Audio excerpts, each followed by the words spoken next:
ipagpaamanin po. Naputol po yung ating video. So, gaya na sinasabi ko bago po tayo naputol sa ere, ang COVID-19 ay naging paraan para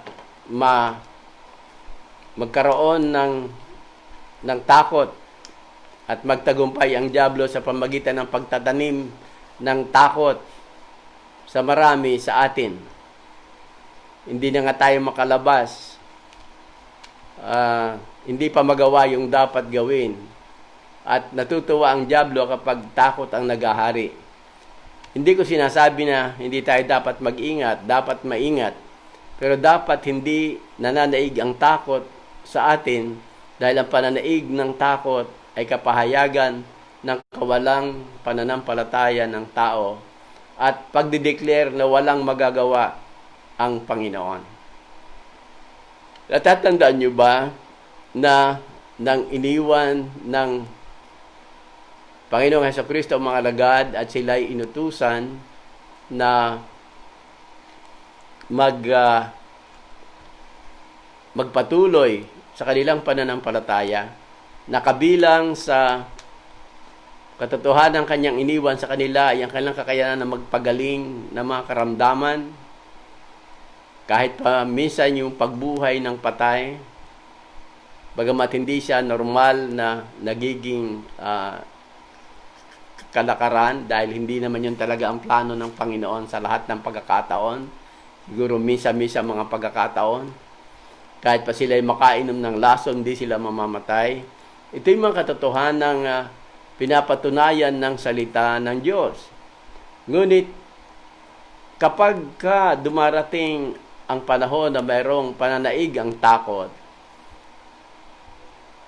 nakakalimutan natin ang ganitong klase ng mga aral at tayo ay natatalo ng pagkatakot. Ito ang ginawa ng COVID-19 sa buhay natin. Sabi nga nang dumating,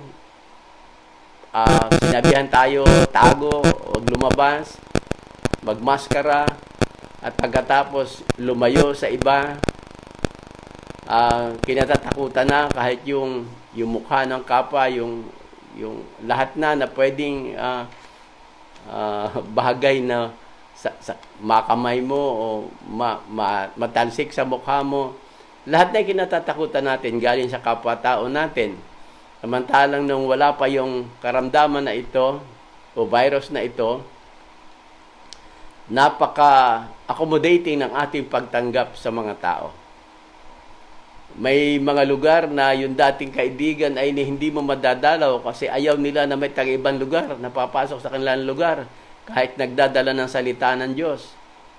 May lugar po tayo dito, hindi ko lang babanggitin kung saan na yung at mga dating kaibigan tagapagpahayag ng salita ng Diyos ay hindi makapasok doon sa kanilang barangay, hindi papasukin, hindi patuloy sa kanilang bahay dahil baka may dalang COVID-19.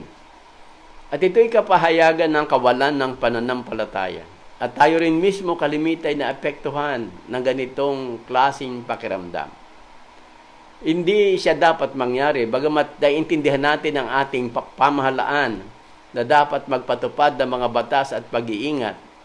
Ngunit ang mga batas na ito ay naging kasangkapan ng dyablo para tayo ay takutin at mamihasa at hindi natin may apply ang ating pananampalataya. Kahit ang church, at kami gumagamit ng thermal scanner para kung may lagnat, kung maaari, huwag nang papasukin. Pero alam niyo ba na ang mga may sakit mismo iniimbita ng ating Panginoong Hesukristo para sila ipanalangin, para tumanggap ng kagalingan sa kanilang mga karamdaman. So, baligtad na baligtad ang nagaganap. At dito pa lang ay kitang-kita mo na kaagad kung alin ang kalooban ng Diyos at alin ang hindi. At mahalaga na tumayo sa pananampalataya ang mga mananampalataya. Gayunman, ang sinasabi ko ay pananampalataya, hindi presumption. Dahil kung walang malinaw na salita ang Panginoon sa atin, ang panindigan, ang dapat panindigan, maaari natin itong ikapahamak. Gayunpaman, kung ang kamatayan na magiging bunga ng ating pagsunod, ang kamatayan para sa ating mananampalataya ay tagumpay pa rin, sapagkat hindi tayo sumuko, sa halip ay ating iginiit ang paghahari ng Panginoon kahit ang kapalit ay ang ating buhay. Ganyan ang panuntunan ng Apostol Pedro. Kaya kanina nga doon sa ating bahagi ng naputol, ay makikita pa naman muli natin yung pwede natin pagduntungin. Ay nagpapaalam na nagagalak kahit mamamatay na siya o papatay na siya. Dahilan alam niya ang kanyang buhay ay naging sakripisyo para sa ating Panginoong Hesukristo. Mga kapatid, ang ganitong attitude ay bunga ng paglago sa biyaya ng ating Panginoong Hesukristo sa karanasan sa pananampalataya sa Kanya na aking tinatalakay sa inyo bago tayo naputol sa ere kanina. So dahil lumalago tayo sa pananampalataya at sa karanasan sa biyaya ng Panginoon, na alam natin na hindi tayo binibigay ng Diyos sa masama. At kung kinakailangan din namang itaya ang buhay natin, ay itaya natin alang-alang sa pananampalataya sa Panginoon. Ito'y nangyayari lamang kapag malaki na yung nararanasan natin na mga pagtatagumpay sa ating Diyos. Pero alam po ninyo, kung hindi kayo nakakaranas kahit mga kaunting pagtatagumpay sa pamagitan ng pananampalataya. Kung halimbawa, sa kada sakit ng ulo, kayo ay umiinom ng gamot na hindi nyo alam na lalo palang nakakasama. Sa halip na iyong gamitin ang kapangyarihan ng mananampalataya at kamay ng mananampalataya to pray in Jesus' name, hindi natin mararanasan yung paglago sa biyaya ng Panginoon. Kung bawat sa pagsakit ng tiyan, ang hanap mo ay ang gamot at hindi mo ginamit ang salita ng Diyos at ang kapangyarihan ng pangalan ng Panginoon, hindi natin mararanasan ang paglago sa pananampalataya. Grow in our knowledge of the Lord Jesus Christ. Matuto tayo sa Kanya at sa Kanyang mga salita araw-araw. Ano pat sa lalim na ng ating pag-aralan, sa dami ng ating natututunan sa Panginoon. Kapag mayroong nagtuturo o kung may mga bagay tayong naririnig, outrightly ay pwede nating sabihin kung galing sa Diyos o hindi sa Diyos. Bakit po? Sapagkat alam na natin kung ano ang tinuturo ng salita ng Panginoon. At kapag salungat sa itinuturo ng salita ng Diyos, hindi pwedeng manggaling siya sa Diyos mismo. Because God will never contradict Himself. So, let Him be glorified in your life. Hayaan natin na maluwalhati ang Panginoong Hesukristo sa ating buhay sa pamagitan ng ating paglago sa karanasan, sa pananampalataya, at paglago sa Kanyang mga salita, samantalang ating pinag-aaralan ito araw-araw. So next time, kapag dumating ang problema sa atin, malalaman mo, matitiyak mo kung ikaw ay lumago o hindi. Kapag hindi sumagi ang pamumuhay sa pananampalataya, mayroong kulang. Ngunit sa pamamagitan ng pananampalataya, ay harapin mo ang iyong susunod na suliranin na mayroong pagtitiwala at kapayapaan, then you have grown in faith. Ano po yung tatlong paalala na ating natutunan ngayong umaga sa pagwawakas ng ating pagbubulay sa ikalawang sulat ni Apostol Pedro? Una po, mamuhay tayo ng nararapat. Ang nararapat na pamumuhay ay ang harapin ang anumang suliranin kasama na ang pag-usig sa pamamagitan ng pamumuhay ng buhay ng ating Panginoong Hesukristo. Sa pamamagitan ng pamumuhay na mapayapa at hindi tayo kasama sa mga magugulo at mga pasaway na mga tao. Sa pamamagitan ng pagiging matapang, hindi laban sa kapwa natin, kundi matapang sa pagsunod sa salita ng Diyos at matapang na harapin ang buhay kahit ang kalaban natin ay ang kaaway na hindi nakikita.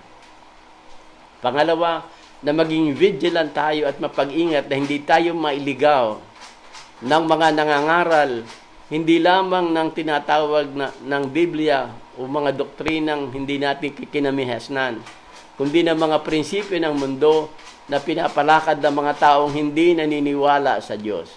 Sa panahong ito, mga kapatid, maniwala kayo.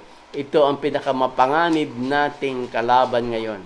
Mga tao, mga artista, mga exponent na kung ano-anong mga larangan sa bayan na nagsasalita sa mga social media, sa television, maging hanggang sa pelikula, na ang mga itinuturo at ipinapagawa at gustong pangyarihin ay mga bagay na hindi sinasang-ayunan ng salita ng Diyos. Sila po ang mas mapapanganib na kalaban ngayon ng mga mananampalataya. Kaya mag-ingat tayo kung ano ang ating tinatanggap ng mga estilo ng pamumuhay. Kung hindi ito estilo ng ating Panginoong Jesucristo, ay huwag nating tanggapin. Hindi ko sinasabi na maging makaluma tayo ng pamumuhay, sapagkat maaari na mai-translate sa kasalukuyang panahon ang aral ng ang pamumuhay na tinuro ng Panginoong Jesucristo, na hindi mo naman kailangang maging ultra conservative. Ngunit mag-ingat sa pagsunod sa mga bago, dahil inilalayo tayo ng mga ito sa salita ng Diyos at tinuturuan tayong sumuway sa sinasabi ng Panginoon. And then on top of everything, magpatuloy tayong lumago sa ating Panginoon. Laging mabuhay sa pananampalataya sa bawat problema na maaari nating harapin araw-araw, at hindi po matatapos yan. Ang totoo, patindi ng patindi ang mga problema, hindi mo lang nararamdaman kung ikaw'y matagal ng mananampalataya dahil lumalago ka na at lumalakas ka na sa Panginoon.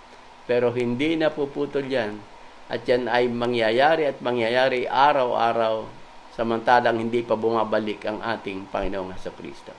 So magpatuloy tayong lumago sa ating Panginoong Jesucristo, sa kanyang mga salita, araw-araw. Samahan po kayo ng Panginoon at patuloy na pagpalain ngayong araw na ito sa lahat ng inyong gagawin, sa lahat ng inyong haharapin. Maraming salamat po sa inyong patuloy na pakikibahagi, at sa bukas ay magpapatuloy po tayo, at marahil sa susunod na mga linggo, dahil po sa ibang mga gawain kailangan ng harapin, baka tayo ay maging Martes, Huwebes, Sabado lang muna ang mga gawain. Pero maghintay pa rin po kayo, dahil as long as we are able, ay gagawin natin ito araw-araw. Pero dahil papasok na yung mga discipleship training, online pa rin, habang mahirap pa rin yung face-to-face, gagawin ko po yun ang araw ng Miyerkules. So hanggat maaari yung Miyerkules ay free sa ibang mga bagay. Pero kung kaya po at kayo willing makipag-devotion, marahil ay mas late ang oras, let's say mga 4 o'clock or 5 o'clock in the morning. Pero hindi na po bababa sa doon kasi maingay na, kasi hindi naman ako nakakulong. Baka ganun ang mga oras, or manatili na 1 o'clock pero hindi na yung palipat-lipat ng oras. So maraming salamat po sa pakikipanalangin palagi, at huwag po tayong titigil dahil nalulugod ng Panginoon sa kanyang mga anak na patuloy na ginagawa ang kanyang kalooban kahit sa mahirap na panahon. Tayo po sandaling manalangin. Amang Banal, maraming salamat po sa iyo, sa iyong pagpapala sa amin ngayong umagang ito. Salamat sa iyong mga salita na aming napagbulayan. Kami po'y tulungan mo na may pamuhay ito araw-araw. At tulungan din kaming lumago sa iyong mga salita at maging marunong kami sa pagsala ng mga bagay na aming nakikita, aming naririnig, para hindi kami po mailigaw. Salamat sa iyong gabay sa buong araw na ito. Sa pangalan po ng aming Panginoong Hesukristo. Amen. So muli, magandang umaga po. Maraming salamat at sana'y pinagpala kayo sa ating mga pag-aaral sa una at ikalawang aklat ng Apostol Pedro sa mga mananampalataya. Patuloy po tayong magsaliksik. Good morning and God bless everyone.